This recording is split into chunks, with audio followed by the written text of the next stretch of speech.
Ayo. Iya.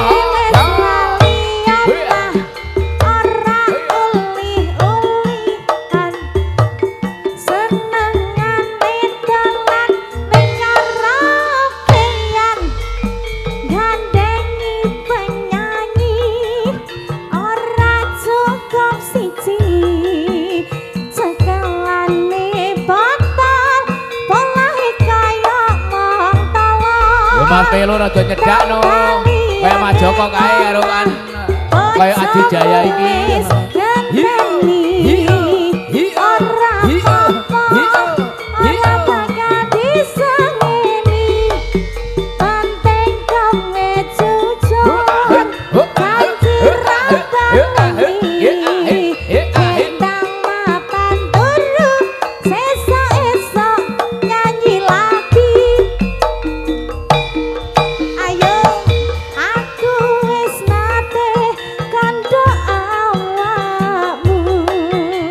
Mas Yeno, Pak RT, saking Duangi.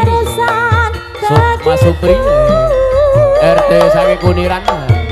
Sumpah janji berarti siji loro.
Wah, jan gayeng.